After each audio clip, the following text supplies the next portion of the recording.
Amis du jour, chalutations. Pour les petits nouveaux, moi c'est Sekhmet et je vous souhaite la bienvenue dans mon podcast littéraire. Dans mon émission, je vais tenter 3 fois par semaine de vous donner envie de découvrir des livres de tout poil, récents et moins récents. Alors, si ça vous tente, c'est par ici la suite. Aujourd'hui, je vais vous présenter L'Empire des 5 clans de Célia Flo, publié aux éditions Le Livre de Poche. Dans ce premier tome, nous allons rencontrer Tomoe Yamato, 19 ans, guide sur la montagne sacrée depuis 6 ans. Elle loge au temple de Kirin et suit les préceptes et enseignements de la grande prêtresse du clan Kirin. La vie y est plutôt paisible jusqu'à ce qu'une mystérieuse guerrière au sabre commence à tuer des hommes tout près du temple. Cette veuve noire fait beaucoup parler d'elle jusqu'à encourager le gouverneur Tora du clan Tigre à envoyer ses soldats pour la trouver et la tuer. Comme le portrait qui a été fait de cette tueuse de l'ombre ressemble à s'y méprendre à Tomoe, la grande prêtresse et elle sont inquiètes de cette venue. Depuis la guerre des 5000 larmes opposant les 5 clans et ayant pris fin grâce à l'intervention des animaux sacrés, les dieux ont créé une matière magique nommée porcelaine, afin de matérialiser le pacte unissant les humains aux animaux sacrés. Cette matière permet de façonner une petite statuette qui est propre et unique à chacun. Cette figurine exprime les états d'âme au cours de la vie, mais aussi après la mort. Chaque humain possède la sienne et chaque clan détient un objet en porcelaine donné par son animal sacré. Un traité fondateur a été écrit sur un rouleau en porcelaine, dite l'âme de l'Empire, et représente les 5 animaux sacrés et est gardé par l'empereur. Les 5 animaux sacrés possèdent son caractère, son élément et choisissent ses représentants humains à sa manière. Le Kirin est le dieu du milieu et de la terre. Il incarne la sagesse. Il choisit plusieurs héritiers et héritières parmi les 5 clans selon leur clairvoyance. Son clan vit dans les montagnes sacrées. Le dragon est le dieu de l'Est et de l'air. Il favorise la ruse et l'ambition ainsi que l'intelligence. Ses pouvoirs se transmettent par le sang au sein de la lignée impériale. Le tigre est le dieu de l'Ouest et du métal. Il se consacre à la force physique et militaire. Il choisit plusieurs guerriers et guerrières parmi les 5 clans et s'incarne parfois en eux pour leur conférer ses pouvoirs tels que sa rage divine. Le phénix est le dieu du sud et du feu. Il recherche l'art et le savoir, il s'incarne dans une seule personne choisie selon des critères mystérieux et lui confère ses pouvoirs jusqu'à sa mort. Et enfin la tortue est la déesse du nord et de l'eau, elle s'enrichit par le commerce. Lors d'une épreuve, elle choisit un ou une porte-parole au sein de son clan.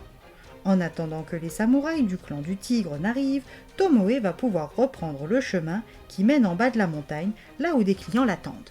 Le temple du Kirin est niché au sommet de la montagne sacrée. Celle-ci forme une barrière naturelle entre les terres du dragon et celles du tigre.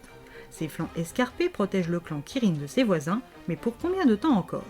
Au palais de la sérénité céleste, l'empereur Tatsuya reçoit maître Jinkan Hayashi, le maître de la porcelaine, le gardien de l'autel des ancêtres impériaux et protecteur du rouleau appelé l'âme de l'empereur. Il l'interroge comme chaque mois sur l'état du dit rouleau, et encore une fois, Jinkan préfère être évasif sur l'état réel de la porcelaine plutôt que de subir les foudres de l'empereur. En revanche, il ne peut cacher l'état de celle de sa fille Kaede, morte alors qu'elle était l'épouse du gouverneur Tora. Sa mort ainsi que celle de sa fille Yukiko, dans un incendie, sont suspectes, et Jinkan suppose que la statuette de sa fille exige à retardement réparation.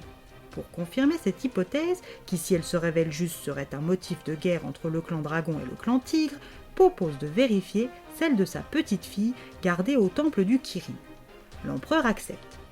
Jinkan, qui se sent trop vieux pour envisager ce voyage et encore moins une ascension de la montagne sacrée, mandate son fils et héritier de son savoir, Jintaro, 19 ans. Il n'a jamais travaillé en dehors de son bureau et va devoir passer incognito.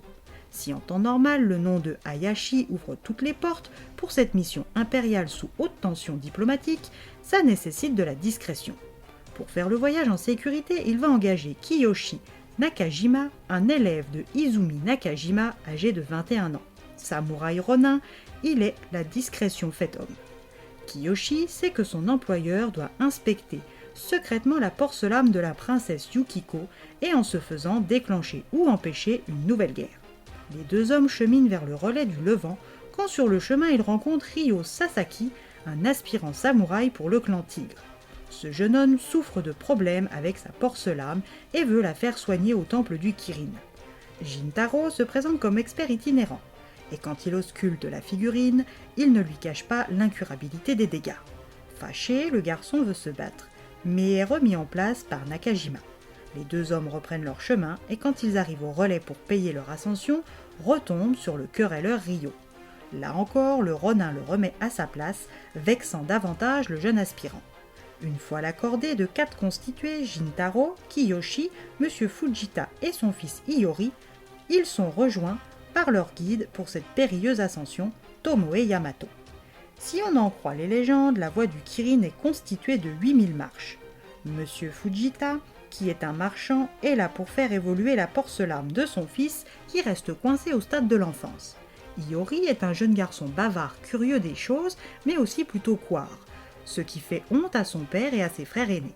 Sur la voie du Kirin, il n'y a pas moyen de se doubler, sauf à quelques endroits, et quand le redoutable Ryo arrive seul avec son guide derrière leur cordée, la tension monte. L'arrivée à la première étape est déjà semée d'embûches. Alors arriveront-ils au sommet en un seul morceau grâce à Tomoe? Jintaro et Kiyoshi rempliront-ils leur impériale mission? Le résultat de celle-ci signera-t-il une déclaration de guerre? Tomoe arrivera-t-elle à échapper à une arrestation arbitraire? À vous de lire ce premier tome pour tout savoir.